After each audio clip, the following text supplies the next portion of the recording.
시대와 장소를 막론하고 가장 중요한 것은 우리 가정입니다. 가정이 잘 세워져야 우리의 삶도 우리의 신앙도 바로 세워지게 됩니다. 그런데 이 시대의 자녀 교육은 위기입니다. 우리 자녀들을 사랑하지만은 어떻게 양육해야 할지 모르는 안타까운 시대입니다. 오늘 우리 자녀 양육의 해답을 우리 예수님께로부터 찾으셔야 합니다. 요한복음 13장 15절에 보시면은 내가 너희에게 행한 것 같이 너희도 행하게 하리 하여 본을 보였노라. 예수님은 우리가 무엇이든 따라 할 수 있도록 먼저 본을 보이셨다, 그렇게 말씀하셨어요. 그리고 예수님은 우리 신앙의 완전한 모델이 되는 겁니다. 오늘 본문을 보면은 누가복음 2장이지요. 누가복음 2장에 보면은 그 예수님의 탄생, 그리고 예수님의 그 할례 받으심, 그리고 예수님께서 성전에 올라가심으로 그 마다들을 하나님 앞에 봉헌하는 그런 예식이 쭉 보여지고 있고, 그리고 오늘 본문에 나와 있는 예수님의 어린 시절 모습이 기록되어져 있습니다. 예수님의 어린 시절에는 대략 12살 이하의 그 때를 이야기합니다. 그 내용을 보면 첫째, 육적으로 강하여졌습니다. 40절 말씀입니다.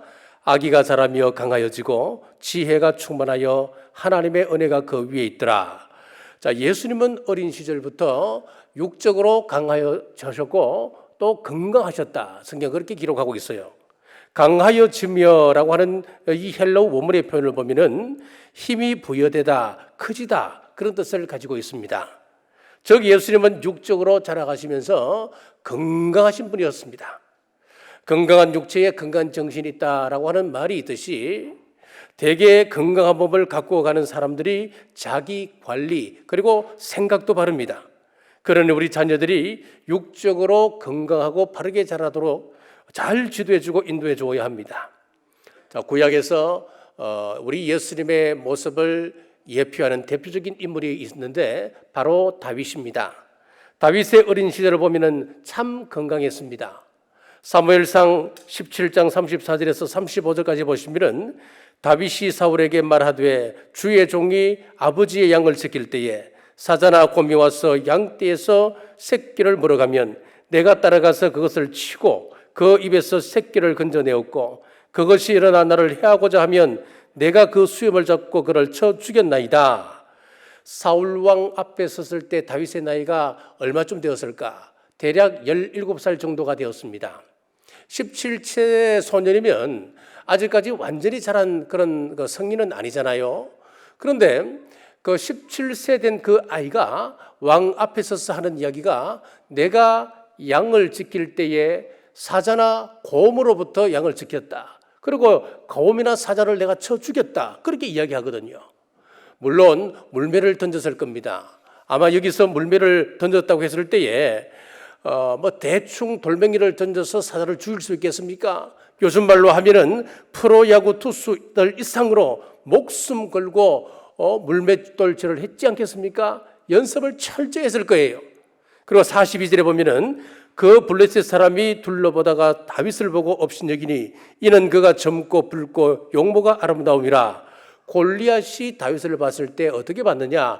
얼굴이 붉다 그랬어요. 그 이야기는 혈색이 좋고 활력이 넘쳐났다, 그런 의미예요. 마찬가지로 우리 예수님께서도 다윗의 어린 시절처럼 건강하신 분이셨다라고 성경은 기록하고 있습니다.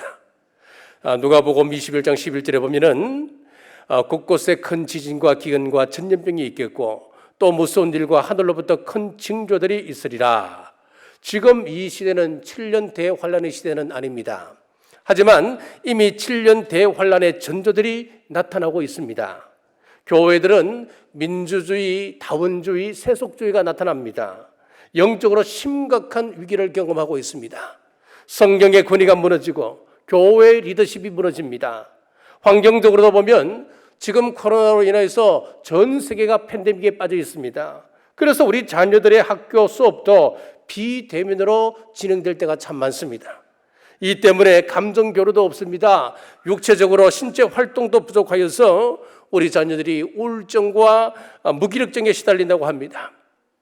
참고로 2021년 1월 29일 뉴스에서 대구 청소년 센터 상담 건수가 3만 1,000건으로 전년 대비 7%나 청소년들의 상담이 늘어났다고 합니다.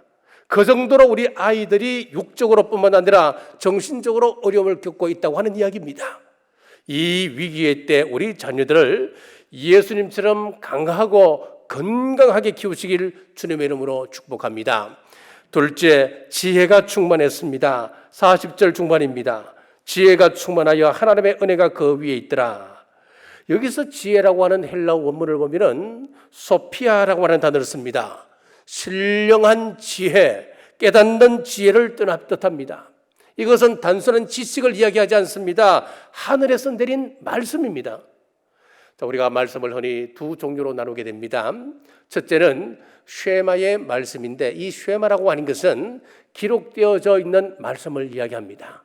우리가 성경책을 보잖아요. 성경을 보는 여기에 기록되어져 있는 이 말씀을 쉐마 그렇게 이야기를 해요. 또 한 말씀은 뭐가 있냐면은 레마의 말씀이 있습니다. 이 레마라고 하는 것은 무엇이냐면은 기록된 말씀을 우리가 읽고 깨닫게 되잖아요. 깨닫는 그 말씀, 각자에게 주어진 하나님 주신 깨달았던 그 말씀들, 그것을 레마의 말씀이다 그렇게 이야기합니다. 부모인 요셉과 마리아는 비록 빈궁했지만은 철두철미하게 말씀으로 어린 예수님을 양육했기 때문에 깨달은 말씀, 지혜가 충만했습니다. 우리도 우리 자녀들을 쉐마에 그치지 말고 레마까지 나가는 교육을 해야 합니다. 우리 자녀들이 하나님의 말씀을 듣고 거기서 더 나아가 하나님 말씀의 의미를 헤아리고 말씀의 인도를 받고 말씀이 인격화되는 역사를 이루어가도록 도와야 합니다. 디모데후서 3장 14절에서 17절에 보면은 그러나 너는 배우고 확신한 일에 거하라. 너는 내가 누구에게서 배운 것을 알며 또 어려서부터 성경을 알았나니 성경은 넘긴 너로 하여금 그리스도 예수 안에 있는 믿음으로 말미암아 구원에 이르는 지혜가 있게 하느니라. 모든 성경은 하나님의 감동으로 된 것으로 교훈과 책망과 바르게 함과 의로 교육하기에 유익하니 이는 하나님의 사람으로 온전하게 하며 모든 선한 일을 행할 능력을 갖추게 하려 함이라. 왜 자녀들로 하여금 말씀으로 우리가 교육을 해야 합니까? 왜 말씀으로 자라게 해야 합니까? 자녀들이 말씀을 깨달으면은 말씀 속에 있는 축복을 누릴 수 있기 때문에 그렇습니다. 그 배우고 깨달은 말씀으로 인해서 확신 있는 삶을 살 수 있기 때문에 우리는 말씀을 통하여 자녀들에게 교육을 시켜야 합니다. 무엇보다 말씀은 우리 자녀들을 구원에 이르게 합니다. 구원에 이르게 할 뿐만 아니라 그릇됨을 바로잡고 의로운 삶을 살 수 있도록 우리를 도운다 했습니다. 그러니 말씀으로 우리 자녀들을 양육하는 것이 얼마나 복된 것입니까? 자, 미국의 백화점 왕으로 알려진 워너메이커, 우리 자녀들, 우리 학생들 잘 알 거예요. 이 워너메이커는 참 신실한 기업가입니다. 위대한 사람입니다. 그는 50년 가까이 교회학교 교사로 교회를 섬겼던 그런 신앙인이기도 했습니다. 그가 장관직을 제안받았을 때도 자신이 주일 성수를 할 수 있는지, 그리고 교회학교 교사직을 계속해서 할 수 있는지를 보장하는 조건하에서 수락했다고 합니다. 그는 이렇게 고백합니다. 자신이 가장 귀한, 자신에게 있어서 가장 귀한 자산이 무엇인가 했을 때에 그 어린 시절 가난했습니다. 그 가난한 시절 $1 50센트를 주고 그것도 할부로 주고 샀던 성경책, 그 성경책이 나의 가장 큰 자산이다 그렇게 이야기를 했습니다. 자, 무슨 이야기냐 하면은 그 말씀을 그만큼 사랑했고 그 말씀을 가까이 했고 그 말씀을 소중히 여겼다고 하는 말씀입니다. 여러분, 우리는 우리 자녀들에게 말씀을 사랑하고 말씀대로 순종하도록 지도하시길 주의 이름으로 축복합니다. 자녀 교육의 최고 모델로 유대인들의 그 교육을 이야기합니다. 유대인들의 교육은 철저합니다. 어머니가 자녀를 임신하게 되면 그때부터 하나님의 말씀을 철저히 읽기 시작합니다. 태교를 말씀을 읽는 데서부터 시작합니다. 아버지는 어떻게 하느냐면 아이가 태어나면 가정 예배를 드립니다. 가정 예배를 드릴 때에 주 내용이 무엇이냐면 율법 교육입니다. 어머니는 아기를 가지고 성경을 읽고 아기가 태어나면 아버지는 그 아기와 함께 가정예배를 시작하고 그 가정예배 속에서 하나님의 말씀을 가르치고, 그러니까 이 자녀가 말씀에서 떠날 수가 없는 거예요. 저는 우리 교회 3대 신앙대행전 이 시대에 필요한 하나님의 명령이라고 믿습니다. 사랑하는 여러분, 매일 가정예배, 하루 3번 골방기도, 매일 말씀 읽기 여러분 실천하십시오. 순종하면 하나님의 지혜가 충만하여 우리 자녀들을 거룩한 길로 인도하신다 믿으시길 주님의 이름으로 축복합니다. 셋째, 하나님의 은혜가 그 위에 있었습니다. 40절 하반절입니다. 하나님의 은혜가 그 위에 있더라. 여기서 은혜라고 하는 말은 헬라어로 카리스라고 하는 단어를 씁니다. 이 카리스라고 하는 단어는 사랑, 기쁨, 그런 의미를 가지고 있어요. 즉 우리 하나님의 은혜와 사랑이 그 위에 있었다라는 말씀이에요. 하나님의 은혜와 하나님의 사랑이 예수님 위에 머물러 있으니까 우리 예수님이 사랑스러워져 갈 수밖에 없었습니다. 자, 옛날 우리 조상들은 자녀들을 가르칠 때에 예를 먼저 가르쳤습니다. 그런데 요즘 아이들을 보면은 참 똑똑합니다. 참 어떻게 저렇게 똑똑할 수가 있을까? 어떻게 저렇게 말을 잘할 수 있을까? 감탄할 때가 한두 번이 아닙니다. 요즘 유튜브에 보면은 2살도 채 되지 않아 보이는 아이들이 기도하는 거 한번 보십시오. 그리고 교회 학교에서, 주일 학교에서 설교 들었던 그 설교를 엄마 아빠한테 와서 그대로 전달하는데 마치 구연동화 하듯이 그대로 전달합니다. 2, 3살 된 아이가요. 어떻게 저렇게 외우지도 않았을 텐데 저렇게 전할 수 있을까? 참 똑똑해요. 물론 그런 아이도 있습니다. 대부분의 아이들이 영리하고 참 똑똑해요. 그런데 버릇은 없어지고 무례해졌습니다. 남을 생각할 줄 모르고 자기만 아는 아이들로 성장하게 되었습니다. 우리나라의 이혼율이 세계 1등입니다. 그 이유가 어디 있는 줄 아십니까? 어릴 때부터 예를 가르치지 않아서 그렇습니다. 사람을 사랑하고 존중하는 법을 배우지 못해서 그렇습니다. 우리 자녀들이 행복하게 사랑하고 사랑받으며 살아갈 수 있기를 원한다면 예를 가르쳐야 됩니다.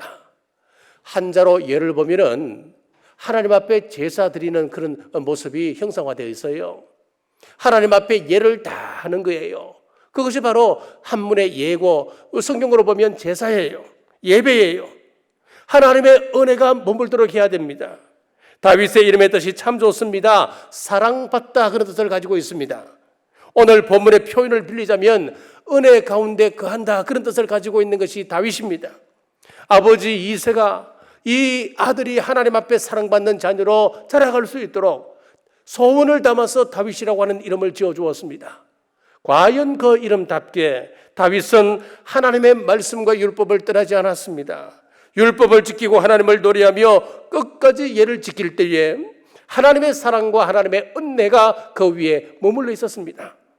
또 다윗은 자기 아들 이름을 솔로몬이라고 짓는데 하나님께서 또 다른 이름을 주셨습니다. 여디디야라고 하는 이름을 주게 되는데 그 이름 또한 여호와께서 사랑하신다, 그런 뜻을 가지고 있습니다. 다윗의 이름도 사랑이다. 그 아들 이름 솔로몬 여디디야도 하나님께서 사랑하신다, 똑같이 같은 이름을 뜻을 가지고 있어요. 여러분, 험난한 인생길, 우리 하나님의 은혜와 사랑 아니고는 살아갈 수가 없습니다. 우리 자녀들이 하나님의 은혜 가운데 거할 수 있도록 양육하시길 주님의 이름으로 축복합니다.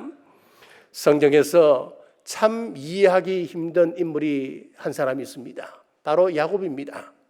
야곱이 어떤 사람입니까? 사기꾼 아니었습니까? 태어날 때부터 먼저 태어나기 위하여서 서로 태중에서부터 형과 싸웠던 사람이 야곱이었습니다. 급기야 형의 발꿈치를 붙잡고 태어났던 사람이 야곱이었습니다. 그랬던 야곱이 어떻게 하나님 앞에서 사랑받는 사람이 되었을까요? 이유가 없습니다. 이해하기 힘듭니다. 이사야 43장 1절에서 3절에 이런 말씀이 있습니다. 야곱아, 너는 두려워하지 말라. 내가 너를 구속하였고 내가 너를 지명하여 불렀나니 너는 내 것이라. 내가 물 가운데로 지날 때에 내가 함께 할 것이라.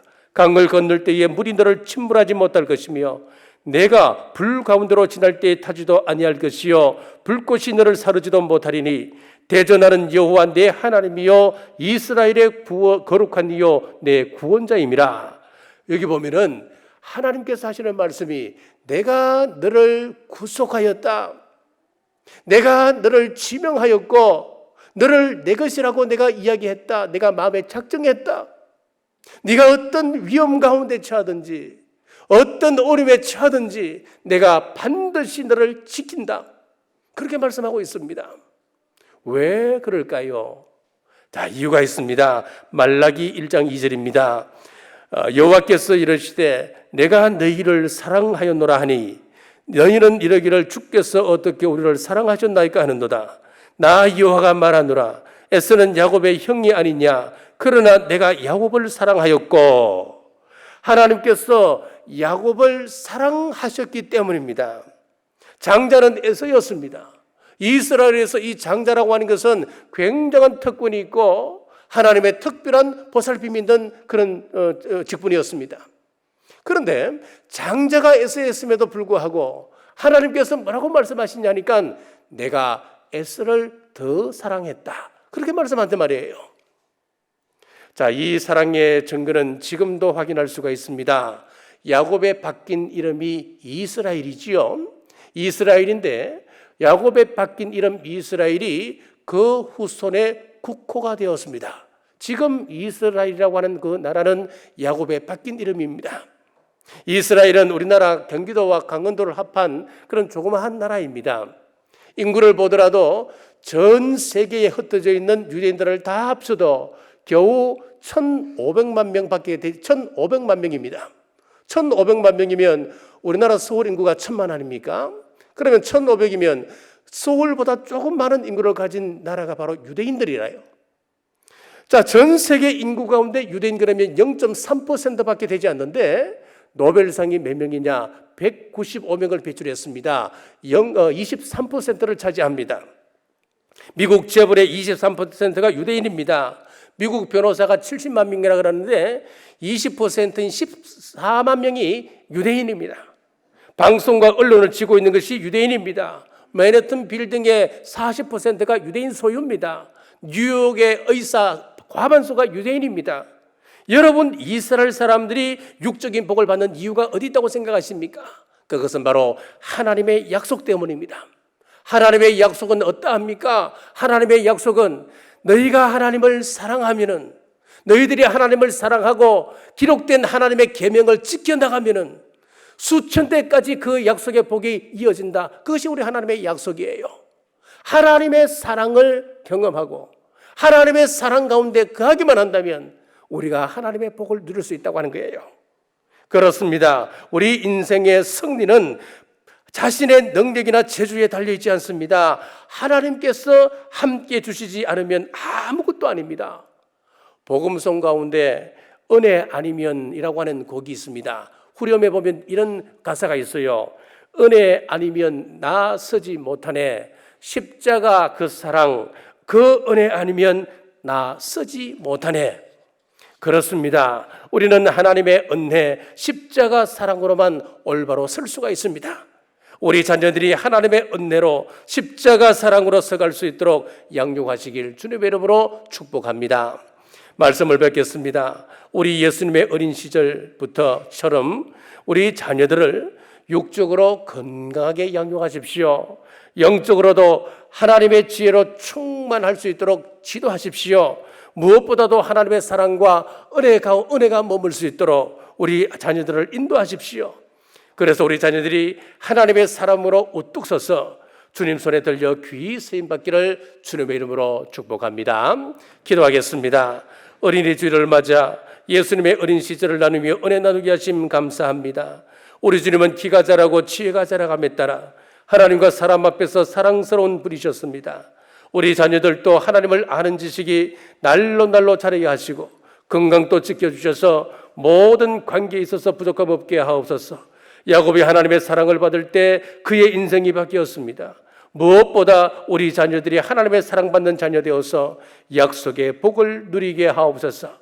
오늘 우리 교회가 일꾼을 뽑습니다. 이번 선거로 한 단계 더 도약하는 교회가 되고 마지막 때 하나님 손에 붙잡혀 귀히 쓰임받는 우리 교회 되게 하옵소서. 다시 오실 예수님 이름으로 간절히 기도드리옵나이다. 아멘.